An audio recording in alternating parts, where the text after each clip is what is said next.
gosh, absolutely thrilling and gripping tome. This is the perfect stocking filler.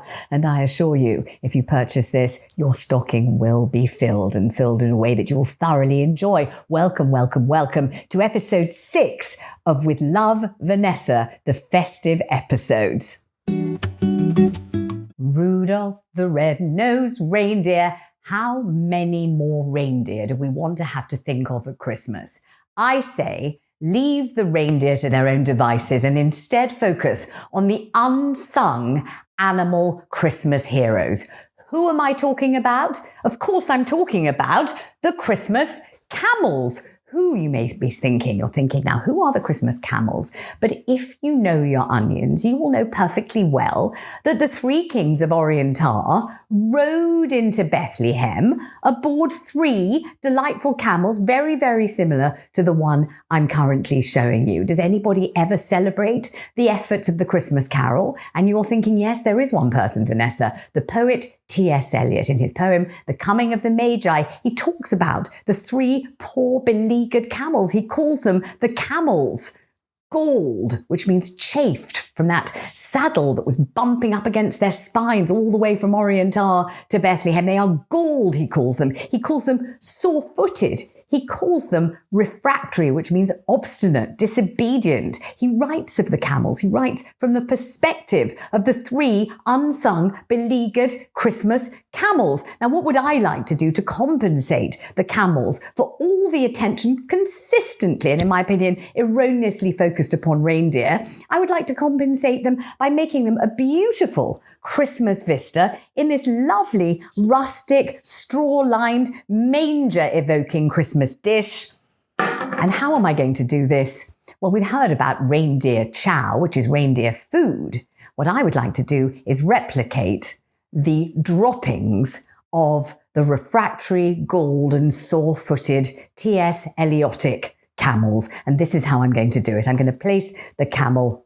Look at him, poor thing. Of course he's sore-footed. Of course he's a little miserable and also miffed, as you would be if you've been consistently ignored throughout history, as the camel has been. And then I'm going to take a plate like this. He's going to have a little lie down. And I am going to take the ingredients to create for you some convincing and really tremendously inspirational Yuletide, Noelish Christmas camel droppings. So the thing that you need more than anything else, of course, is your Christmas Nutella. Very important. So take a nice big dollop of your Christmas Nutella, as so, like this. And you're already thinking, very evocative indeed, Vanessa, of droppings. And it is, isn't it? It looks like one large clod-hopping TURD. I wouldn't want to defile or deface Christmas by using that word aloud, but this is very evocative. But I would say much more of your horse manure. She was only a farmer's daughter, but all the horse manure. Get it? So we don't want a horse. We're thinking camels here. So first of all, we just place this on a dish. And then we take your crunchy nut. Look at this lovely, from Kellogg's. The Kellogg's crunchy of nut, crunchy of texture, nutty of taste. We take those and we simply impregnate that equine-looking excreta with the crunchy nut. I do it with my bare hands because that's the kind of girl I am. Of course, we wash afterwards. We've obviously washed before. I wouldn't just plunge in. And very quickly, we have coated our crunchy nut with our manure-evocative Nutella. And very quickly, we're achieving our aim and our goal, which is to generate realistic-looking camel excreta. Or scut. Is it scut or is it scat? I think it's scat. Mark, could you just look it up on your phone? Mark, what are you doing? It's scat. It's scat. It's scat, is it? Okay, camel scat. Just edit that last bit out, would you please? Camel scat. Here we are. And so what we do is we take our Bethlehemian bowl or dish. Here's our camel. He's really in a state, isn't he, poor fellow? And we simply dot globules of realistic-looking camel scat around, because he's camel scat himself, or scamel cat, as you might say if you've got it wrong. Here we go. Your camel scat. Now, for additional authenticity, when evoking a camel dropping, I think it really helps because, as we know, droppings can vary in texture depending on the camel's diet that day. So what do we do just to add a little variety and a little veracity to it? Those droppings are absolutely sensational. You reach for the cocoa pops or pop de cacao and you scatter a few of those around. Oh, look at that. And that gives it a... Did I eat solids today on my trip from Oriental? How was the food? It reflects so well as you scatter those realistic pellets of delicious cocoa pop. Now we just need a little pause while I wash my hands because I don't want to handle the magi like this. So we have here the tired and exhausted camel, and so he might be, but he'll perk up no end when he sees how exquisitely I've replicated his excreta. And then we have our three wise men, our magi, and they come bearing gifts, which we shall compose anon in another episode. And here we have it, the camel, the Christmas camel, the most underrated Christmas character of all, but not anymore.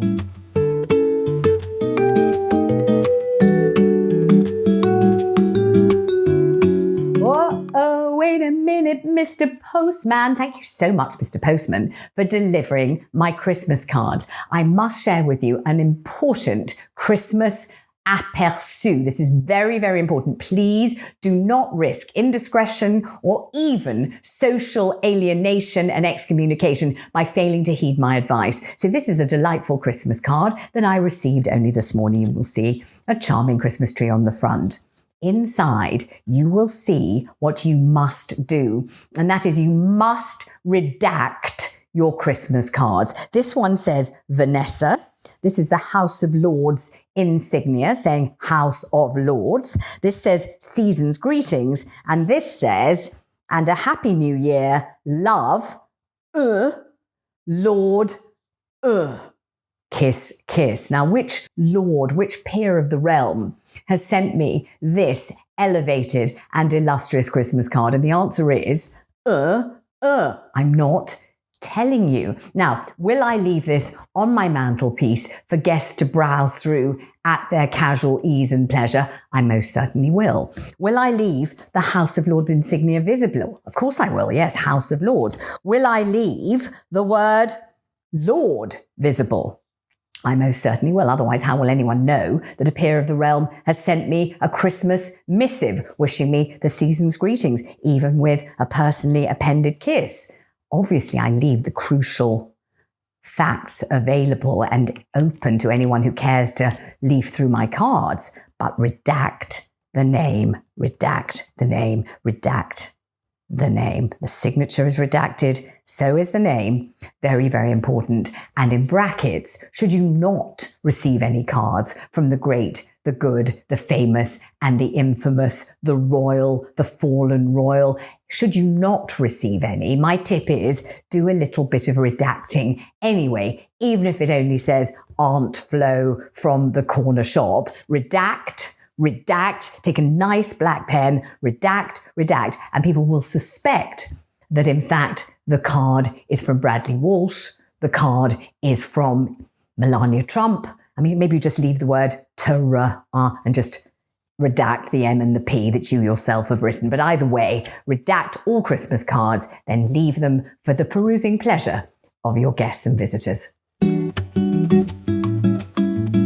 I don't normally provide you, delightful, vibrant viewer, with elevating evidence that what I am saying is true. I know that you implicitly trust and believe everything I deign to tell you. But I have said, have I not, that the reindeer is a vastly overrated Christmas fauna. The reindeer is overly used at Christmas to the point where we have become enervated, even mildly aggravated, irritated by the very notion of the reindeer. Now, how do I know this? Because this isn't just a reindeer. This is an M&S Christmas reindeer aboard a mince pie. A normal innocent mince pie has a reindeer face and visage inflicted upon it. How do I know, though, that we have become ticked off to the back teeth with reindeer, this raft of reindeer, when of course the camel should be the consecrated Christmas animal? How do I know? Because this isn't just M&S food, this is M&S reduced food. Why? Because nobody wanted a mince pie with a reindeer on it. This has been marked down to £1.36 at the Temple Fortune branch of M&S, St Michael of blessed memory. People thought we've had a surfeit of reindeer, thank you very much. We have had far too many reindeer. We've had a swarm of reindeer, a rampage of reindeer. We are overrun with reindeer. We are perfectly happy to have a mince pie, but do we want a reindeer's face stamped upon it? No, we do not. That's why they're reduced. Message to St Michael on whichever cloud in heaven you currently inhabit. Too many reindeers spoil the Christmas broth.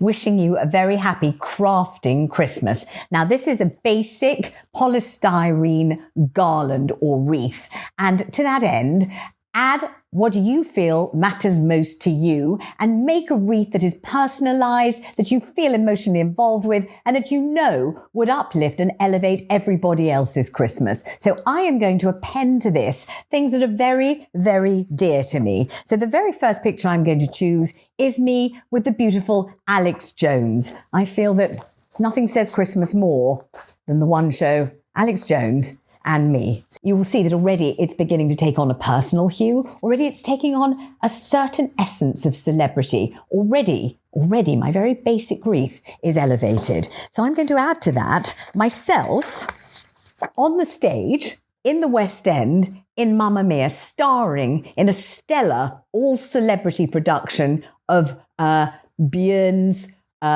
Mamma Mia. So here I am. Is it Björn? I don't know. It's some name of that ilk. Some Scandinavian type name. Add that to your wreath.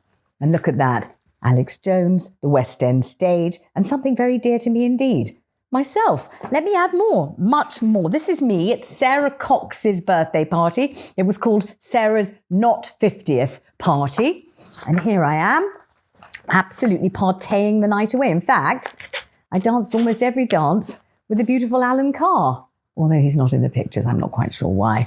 What else am I adding? This is me and the exquisite Daniela Westbrook. This is when we were starring in Cosmetic Surgery Live on Channel 5. And I'm still on Channel 5 with my beautiful daily show. So there's some kind of symmetry and poetry about that. What else have I? Oh, this is me in my youth, going to a New Year's Eve party dressed as Van Gogh after he cut off his ear and sent it to his brother-in-law in the post. Look at that. And in those days, the post was so efficient, the ear was still throbbing when it arrived.